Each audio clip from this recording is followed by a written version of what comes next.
Assalamualaikum warahmatullahi wabarakatuh. Apa kabar pemirsa Banjar TV? Semoga Anda selalu dalam keadaan sehat walafiat dan disiplin protokol kesehatan. Senang sekali menjumpai Anda di Lintas Baru Sepekan edisi Minggu 16 Januari 2022. Tentunya bersama saya Biratu Dahar dengan serangkaian berita terpilih selama sepekan akan kami sajikan ke hadapan Anda. Dan inilah informasinya untuk Anda.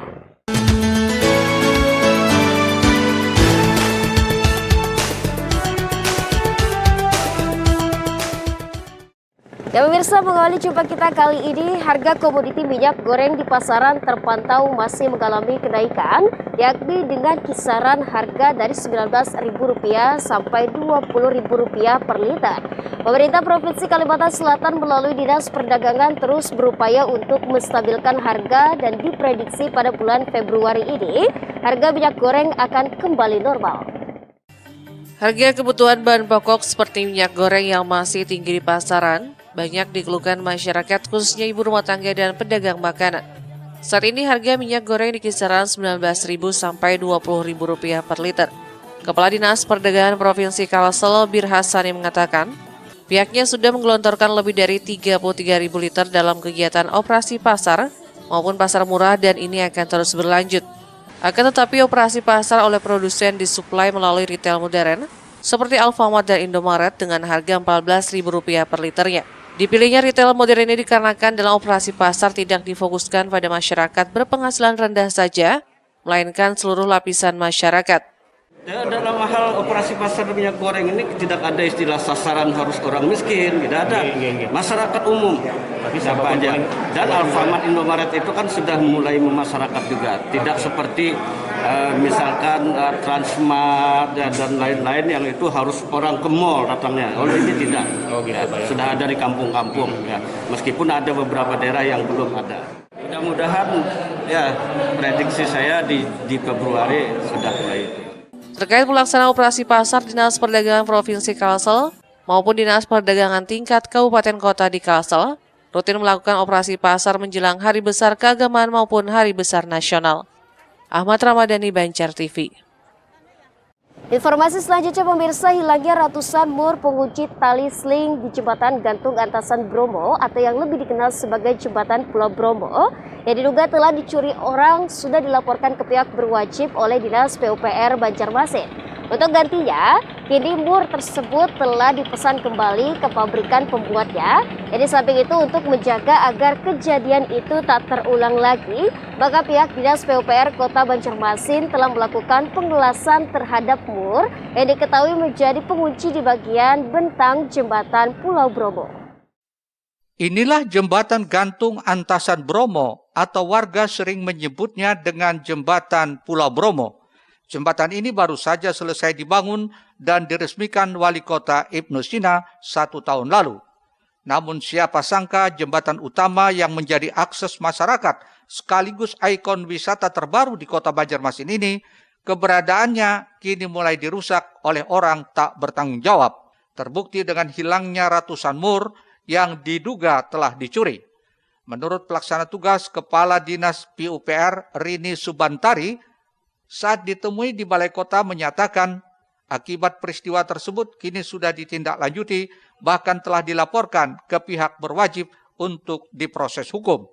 Diketahui berdasarkan pemantauan Dinas PUPR di lapangan, jumlah mur yang hilang baik di sisi kiri maupun kanan jembatan mencapai 200 buah mur dengan kerugian sekitar Rp3 juta lebih. Selain melaporkan peristiwa hilangnya mur tersebut, Dinas PUPR sudah memesan kembali ke pabrikan pembuatnya untuk selanjutnya akan segera dipasang kembali. Nah, hilangnya salah satu komponen jembatan gantung Antasan Bromo yaitu berupa mur pada bagian bentang penggantung. Diketahui pada hari Rabu pada saat kita melakukan FHO itu tanggal 5 Januari saat Dinas PU beserta kontraktor pelaksana melakukan pemeriksaan serah terima terakhir pekerjaan 100 buah mur drat kiri dan 100 buah mur drat kanan. Kerugian yang ditimbulkan akibat hilangnya mur tersebut diperkirakan kurang lebih sekitar Rp3.860.000. Mur tadi sebenarnya hanya menjadi mur pengunci supaya kalau terjadi sesuatu, ya misalnya beratnya itu dia orang tuh lumpur, udah aus lah ya, aus dia tidak langsung jatuh seperti itu, tapi pengaman hanya mengunci dari batang penggantung itu ke struktur lantai. Hanya nanti tetap kami pasang kembali murnya, kayak konstruksi sangat aman kembali seperti semula. Guna menghindari hal serupa, pihaknya akan melakukan pengelasan terhadap mur tersebut sehingga tidak mudah lepas atau dicuri. Tak hanya itu, Dinas PUPR juga akan memasang kamera CCTV di lokasi jembatan tersebut. Muhail, Banjar TV.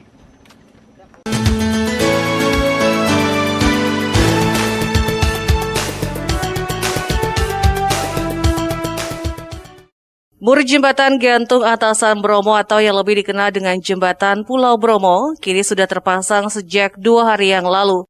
Bahkan guna menghindari terulangi kembali kejadian itu, pihak PUPR Kota Banjarmasin juga telah melakukan pengelasan terhadap mur yang diketahui sebagai pengunci bentang jembatan tersebut. Citylink itu berarti kan dari jadi ini dipasangnya semua sudah Pak? Sudah mulai sana. Wali Kota Banjarmasin Ibnu Sina juga membenarkan jika mur jembatan Bromo yang hilang kini sudah kembali dipasang. Bahkan meminta kepada masyarakat kerjasamanya untuk sama-sama menjaga fasilitas tersebut, jangan sampai hal ini dirusak. Ada 80 biji yang hilang, kemarin sudah diganti, dipasang, dan dilas supaya tidak diambil lagi. Ya ini rasa kepemilikannya luar biasa, jadi tidak diambil juga. Tapi himbauan kami adalah, ayo kita rawat, kita jaga hasil-hasil pembangunan, infrastruktur, jembatan, jalan, supaya awet. Ya, kita jaga, jangan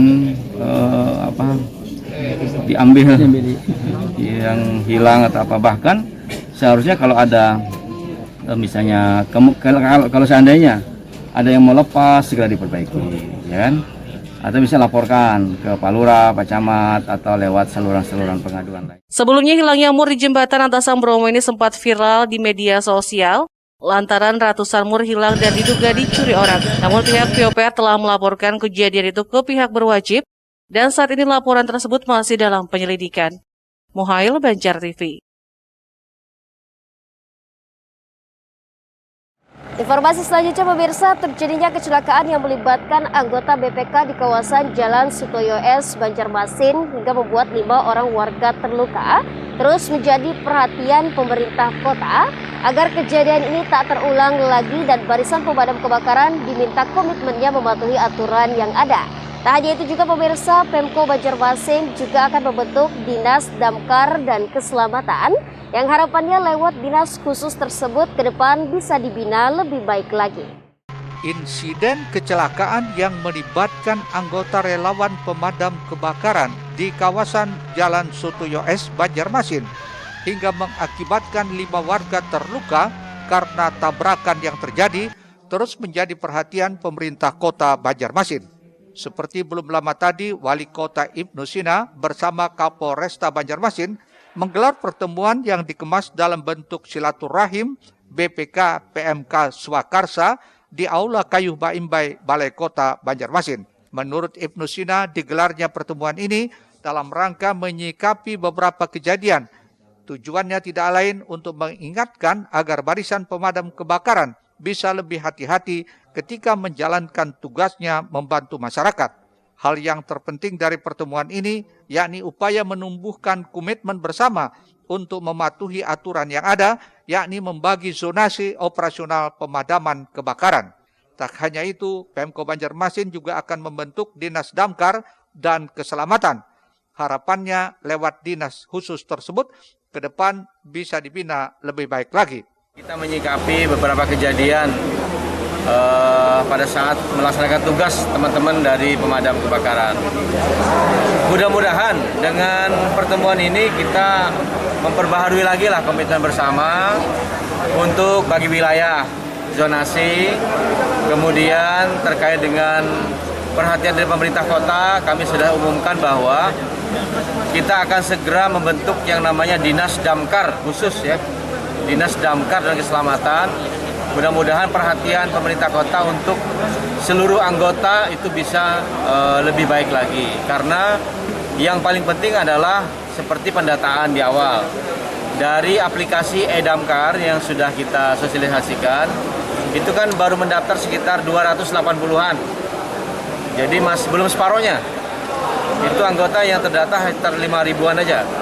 Sementara dari data Damkar kita sebelumnya, itu ada sekitar 600 lebih BPK PMK swakarsa di Banjarmasin. Dengan anggota tidak kurang dari 12.000. Nah, oleh karena itu, masing-masing BPK PMK membina anggotanya. Nah, usul sarannya banyak sebetulnya tadi dan bagus-bagus, apalagi dari senior-senior dan juga PMK BPK yang selama ini sudah berumur lebih dari 30 tahun. Seperti soal kelayakan armada, kemudian peralatan, sarana prasarana. Wali Kota Ibnu Sina juga berjanji bakal mendata kembali jumlah BPK PMK dan relawan pemadam kebakaran lainnya yang ada di Banjarmasin. Pasalnya sejauh ini yang terdata secara resmi hanya 280 unit pemadam kebakaran. Sementara dari data sebelumnya jumlah BPK di Banjarmasin lebih dari 600 BPK. Muhail, Banjar TV. Berikutnya pemirsa, DPRD bersama Pemko Banjarmasin kembali menggelar rapat terkait Perda Damkar yang guna mematangkan aturan zonasi kerja pemadam kebakaran. Di samping itu, Wakil Ketua Pansus Faisal Haryadi mengingatkan kepada petugas pemadam kebakaran dalam menjalankan tugas utama untuk berhati-hati dan mengutamakan keselamatan. DPRD Kota Banjarmasin mematangkan aturan zonasi kerja pemadam kebakaran milik swadaya masyarakat pada revisi Peraturan Daerah Perda Nomor 13 Tahun 2008 tentang pencegahan dan penanganan bahaya kebakaran di Kota Banjarmasin. Ketua Pansus Raperda tentang revisi Perda Nomor 13 Hari Kartono di Gedung Dewan beberapa waktu lalu menyatakan kelanjutan pembahasan Raperda ini masih menyinggung soal zonasi penanganan kebakaran oleh relawan Badan Pemadam Kebakaran, khususnya milik swadaya masyarakat. Menurutnya ada berbagai usulan terkait zonasi kerja pemadam kebakaran yang begitu banyak di Banjarmasin. Salah satunya mempertimbangkan masih dipakainya sistem aturan zonasi lama. Mengakomodir masalah tentang aturan-aturan yang sesuai dengan dari Permendagri, bahwa aturan tersebut sangat, sebenarnya kalau kita jalankan di Kota Banjarmasin sangat saklek sekali lah. Cuman karena kita ini, karena jiwa sosial masyarakat Banjarmasin sangat luar biasa, jangan sampai jiwa sosial mereka itu kita tekan untuk Perda yang dulu 2028 itu sebenarnya sudah bagus, bahwa pengaturan zonasi itu sudah ada dua zonasi, yaitu zona A dan zona B. Sesuai dengan garis batas Sungai Martapura nggak salah. Mana yang bagus masih tetap kita pakai, mungkin ada tambahan-tambahan dari pasal-pasal yang lain, terutama tadi ada tambahan dari intensif untuk balakar ataupun asuransi lah jenisnya. Hari menambahkan jika pada Perda sebelumnya aturan zonasinya itu ada dua, yaitu zona A dan zona B, dengan garis batas pemisah zona yakni Sungai Martapura. Namun ada pula usulan diatur per jarak, sehingga Badan Pemadam Kebakaran dari 5 kecamatan di Kota Banjarmasin ini diatur beraksi sosial menangani musibah kebakaran sesuai jarak terdekat. Artinya tidak dibatasi kecamatan dan kelurahan, tetapi sesuai jarak terdekat menuju tempat kejadian. Oleh karenanya ini masih dimatangkan, termasuk juga usulan dibuat ciri pemadam kebakaran per zonasi. Bisa ditempel stiker, bendera, atau warna mobil yang tidak sama. Murtasiyah, Banjar TV.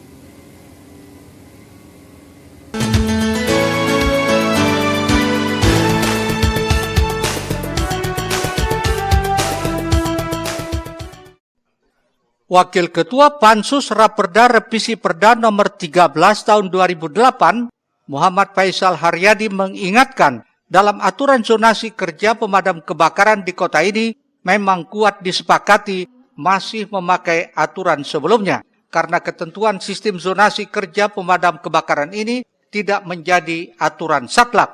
Faisal yang juga Ketua Komisi 2 DPRD Kota Banjarmasin tersebut menyebutkan ada pembolehan khusus untuk saling membantu dalam penanganan musibah kebakaran tersebut.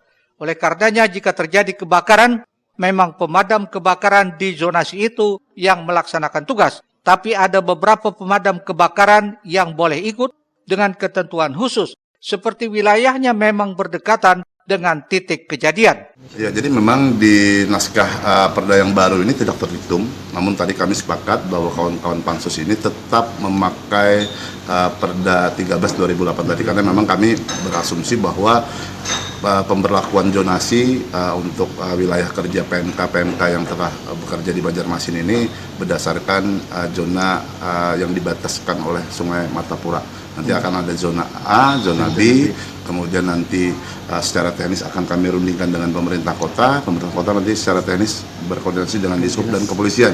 Bagaimana cara mengantisipatif bahwa kawan-kawan yang di zona A bisa membantu ke zona B dengan ketentuan-ketentuan khusus. Nah, ini yang coba kami diskusikan lagi dengan pemerintah kota, sehingga pada saat terjadi kebakaran, PMK atau BPK yang zonanya saja yang bisa melakukan pemadaman, namun ada beberapa BPK yang dibolehkan untuk menyeberang zonasi itu dengan ketentuan khusus, umpamanya katakanlah wilayahnya berdekatan dan sebagainya. Politisi PAN ini menyatakan sistem zonasi atau bagi wilayah tugas untuk pemadam kebakaran ini penting diatur.